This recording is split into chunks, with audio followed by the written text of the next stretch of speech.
The Asian stock market, lahat, walang nakaligtas, is going down. That is my topic for this video.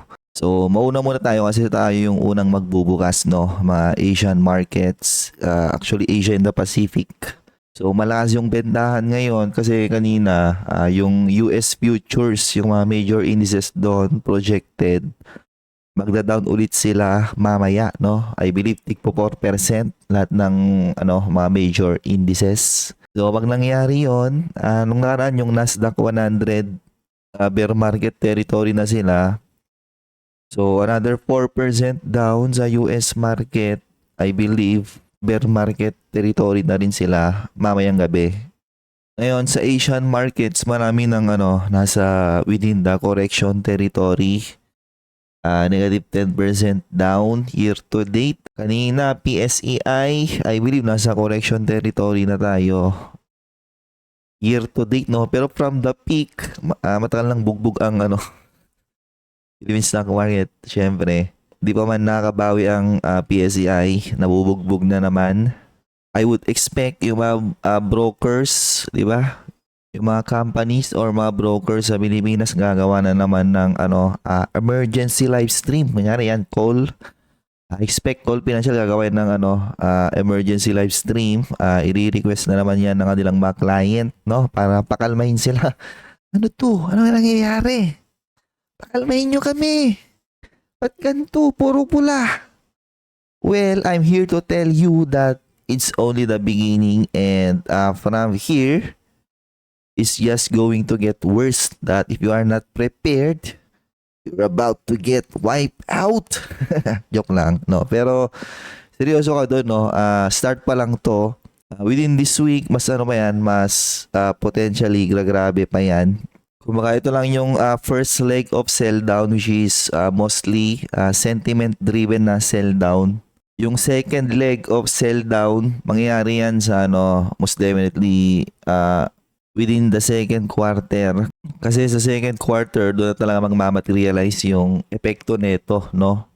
Doon mo na makikita yung mga companies, nakikita nila yung kanilang mga projections, blah blah blah. Ano yung outlook na nilang business. So gagawa na ng adjustment yung madaming companies.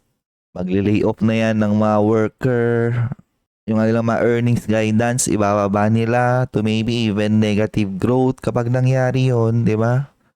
Kapag sinabi ng mga companies that for 2025, magkakaroon sila ng mga negative earnings growth, ayan, magti-trigger ulit yun ng another second wave of sell down. Unless may magmaterialize na negotiation in the coming weeks, no?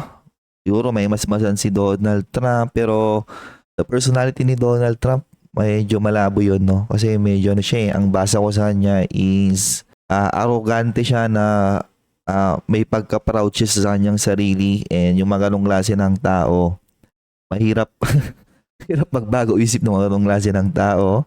So ngayon, dahil lahat ng market nagsisibentahan, saan sila nagpupuntahan ngayon? Maski Bitcoin kanina, nag-start na siyang bumagsak. I believe even gold, mamaya tignan natin, bumagsak din. Not sure kung nag-rebound kanina. So dahil nagsisibentahan lahat, saan sila ngayon nagtatakbuhan? Pumupunta sila into safety and syempre, treasury and government bonds. Nag-start ng magbabahan yung kanilang yield kasi dami nga dyan nagsisiksikan, diba, na mga investor. And ayun, no, magandang timing sa mga iyakin, sa mga takot. It seems mag-over si GCash ng government securities within the first half of this year. Nakabalik na ako sa topic ko for today. So unang mag-open is syempre yung mga Asia and Pacific market. So, lahat nagbagsakan. So, here's that article. Wag binasa nyo to. Walang nakaligtas. Okay? So, ayan Hong Kong. I believe Chinese yung pinamalala, no? Kasi gumawa sila ng retaliation. Dahil nag-retaliate sila automatically based on the reciprocal tariff ng USA. May may automatic retaliation. kaagad. Grabe oh, Hang Seng Index Hong Kong 12.53%. So wala silang circuit breaker no, kahit more than 10% na yung down, inayan lang nilang magsibentahan doon yung mga investor. Yung kanilang Hang Seng Tech, I believe ito ata yung mostly na nilang mga technology stock no. Ang Hong Kong, China, 16 point, grabe. Negative 16.29%. And then yung mainland China, 7%. So grabe yung Hong Kong walang circuit breaker. So bakit? Kasi China, nag-dominate si China sa factory. So madami dyan, mga US factories. Diyan sila kumukuha ng cheap labor din. So obviously maapektuhan talaga ang Chinese, whether mag-retaliate sila or hindi. Maapektuhan sila. So expect gagawa ng stimulus yung kanilang gobyerno. Kasi sinunod na nila yung or pumunta na sila into a path of retaliation. Ibig sabihin, kailangan sumuporta na yung gobyerno sa mga businesses dyan by doing some stimulus. Ang tanong, susunod ba dyan yung yung iba yung malalaking trading partner ng US like EU, yan, malaking market nila yan. Mexico, and I believe Canada, okay? So kung yung tatlong yun, gumawa din ng retaliation sa US, wala na. Gulo-gulo na lahat, okay? Maybe mag-trigger yun ng another round of negative sentiment. Blah, blah, blah. So, ito pala European Union preparing for potential retaliation. So, kasi pag nag-retaliate yung China, tatapang yung dyan EU, tsaka Canada, tsaka yung Mexico siguro, baka yun yung hindi mag-retaliate, no? Pero EU tsaka Canada, medyo yari na US yan Or I should say, yung mga US companies. So, Japan, ayan, 7.83%. Pilipinas ngayon is negative 4%. So, medyo mas malala sa ibang malalaking market. You have the South Korea. Ito rin, dami din tong manufacturing plant na hino-host sa mga US corporations. Negative 5.57%. Australia, 4.23%. Parang similar lang sa PSEI. Nasa rin sila, correction territory. India, parang Pilipinas lang din, 4.34%. So ito yung parang live data nila na ganoon din, no? Everything's going down. So because of this tariff, diba? China and Vietnam will experience losses exceeding 0.5% of GDP. While EU and Japan, 0.3 tsaka 0.4. Pero yung Vietnam, nag-bow down na sila Meron ng news na makipag-negotiate sila, which is wala silang choice Kung hindi sila makipag-negotiate, di naman sila tulad ng China, di ba, na may pang stimulus. Vietnam, pag hindi sila nag-stimulate, daming mawawalan ng trabaho sa nila. Okay? Parang third world country lang din to, just like the Philippines. So, Straits Times Index, this one is Singapore. Lalo na ito, no? Nabubuhay ito sa, sa import-export Ito nga yung financial hub ng Asia, Southeast Asia Yung PM ng Singapore, gumawa na ng video addressing yung tariff ni Trump. Hindi maganda yung kanyang tono and magpakatatag daw lahat ng Singaporean. Okay? Brace for impact kasi sila rin yung sa mga maepektuhan nito. So, ayun na nga lahat ng major indices ngayon sa Asia is going down. Pilipinas, syempre, hindi nakaligtas. Ayun, ito na yung year-to-date performances na yung iba rito, syempre, hindi pa updated. Mamaya mag-update tong mga to. So, the Philippine stock market is now in negative, or I should say, correction territory year-to-date. Pero kung ang measurement mo is from the top, matagal ng bear market ang Pilipinas. 2018 pa lang bear market ng Pilipinas, no? So, negative 35% from the top. So, itong Nasdaq at S&P projected magda-down ulit sila mamaya. So, Nasdaq for sure, papalo na yan ng negative 20% plus. S&P pala medyo malayo pa, no? Siguro mamaya mga ano na yan. Negative 17% year to date. Ay, hindi, tama. Kasi from the top nga pala yung ano, yung, ayun o, yung pre. Nakita nyo yung pre. O, di ba? So, based on their, ano, pre-trading, ayun o, negative 20%. So, that's bear market territory. You have the Vanguard, I think. Ito, hindi pa naman ata to nasa, ano, correction. So, ito, walang ligtas kasi global. So, hindi pa, no? Negative 17%. So, itong iShares, tsaka, ano, VXUS, mamaya mag-update tong mga to. Siguro mamayang gabi. Down din tong mga to. Tapos, definitely, nasa correction territory na rin tong mga to. Mamaya, maski Southeast Asia, mamaya, ano yan, mag-update. Correction territory na rin yan, for sure. Ngayon, in a sea of red, ako na lang yung green. So, yung year to date ko is still, I'm on the positive. So, kanina, for me, it's just a normal day, no? Kasi everything is just, initially, mga bad sentiment, mga noises to. Pag nagbabasa ka ng news, di ba, na nakakatakot at ng sinasabi ng, ano, ang mga media kasi doon sila doon sila yumayaman no sa mga clickbait na titles. Kung hindi mo alam 'yon, talagang matatakot ka. So ako kanina is just a normal day. So kanina mga akong naligo kasi lalabas ako grocery ganun. And before ako lumabas kanina, nakita ko the PSEI nag-open up siya. Ganun to rin no, negative 4%. Meanwhile yung portfolio ko nag-open up siya, I think natapyasan ng more than 3%. So nung nakita ko yon, alam ko na ang dami na nag-iyakan na naman na investor. Dami siya nag-email na sa sa mga kanilang mga broker. Anong gagawin namin? Advise nyo naman kami. Ano yung possible strategy? Ganon, di ba? Well, actually, sa una, mayroon pang ng strategy dyan. Di ba? Kasi it's very uncertain yung nangyari ngayon. Di mo pa alam kung ano yung magde-develop.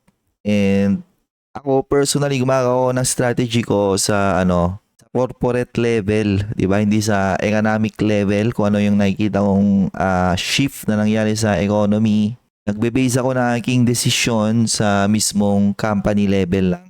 Na yung decision na yon is pa yun first quarter maglalabas, wala pa yun, di ba? Parang continuation lang yun ng performance nila last year na wala namang ma-issue sa economy. Yung second, third, and fourth quarter ng 2025, I think dyan ka makapagplano talaga kasi yan na supposed to be gumagawa ng adaptation yung mga businesses. Diyan mo na nakikita yung mga nahihirapan sa bagong economic environment or diyan ka makikita ng mga businesses na marunong mag-adapt sa bagong economic environment. So lahat ng nakikita nyo ngayon is just noises pa lang yan, no? A lot of the things na sinasabi ng lahat sa internet na lahat na naging economist, lahat ng yun, pa lang yun. Yung kanilang pagiging pa lang yun. Ngaw-ngaw, ganon. Puro ngaw-ngawan pa lang yan. Puro predictions and assumptions. Na ganon din nung di ba? 2022, nung kakaroon ng inflation, nagpipik yung interest rate, naggegera yung Ukraine tsaka Russia. On the early part of that year, puro panic lang din yung nangyari sa stock market. Hanggang sa antayin mo lang na mag-settle yung yung mga noises. Kasi ang ginagawa lang madami, yung mga gantong malalaking downside, sumasabay sila sa pagbebenta, di ba? Hindi lang sa benta yung ginagawa nila, actually yung talagang ibebenta nila yung a big part ng nilang portfolio and hindi babalik. Babalik na lang yan kapag wala ng noises. So kanina, syempre nagbenta rin ako, pero yung mga binenta ko, mga ko yun mga profits ko yun di ba? So nag-trim down ako kanina ng mga profits ko para medyo may may pang-rebalance ako na aking portfolio. So kanina may mga sinalo na akong company, may mga binili ako. And may naiwan pa akong buying power na in the coming days, ibabalik ko lang din sa aking portfolio.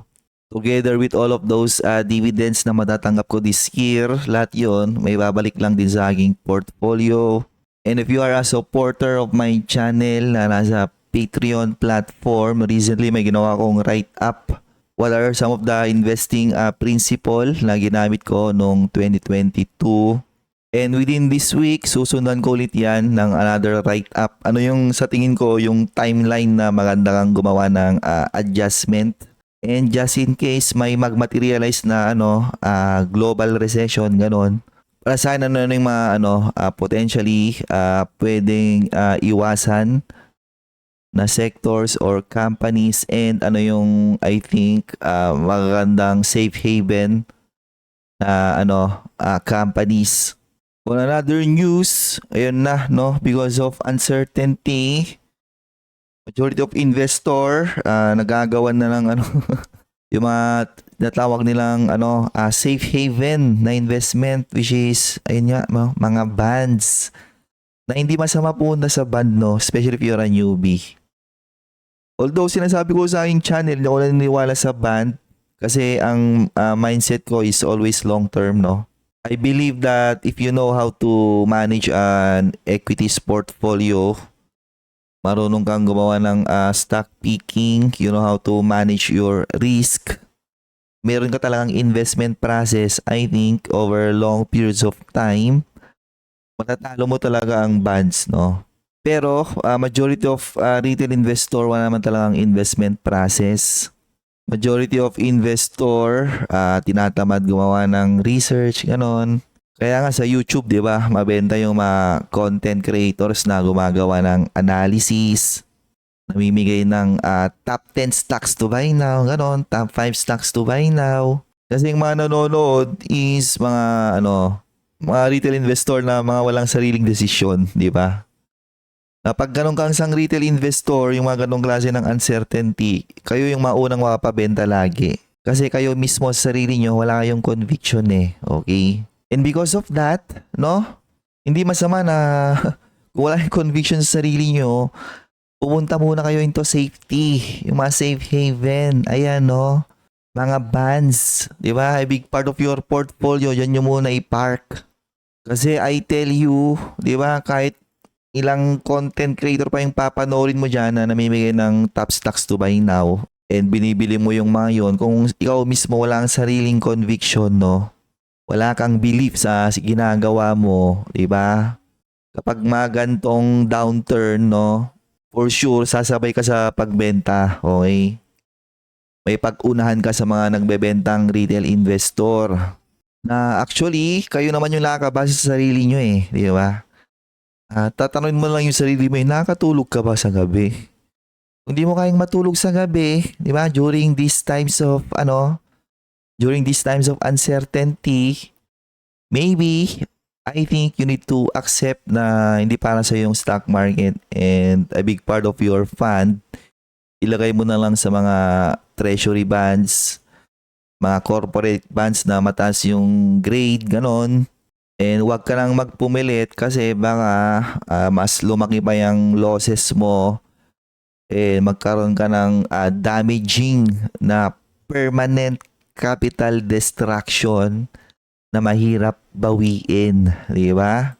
Especially yung mga mga walang kamuwang-muwang, yung iba feeling genius na gumagawa ng concentrated investing, di ba? Malamang nangangatog na yung tuhod nyo ngayon and hindi kayo makatulog sa gabi. Malamang in-email nyo ngayon sila April tan, gawan mo naman kami ng live stream.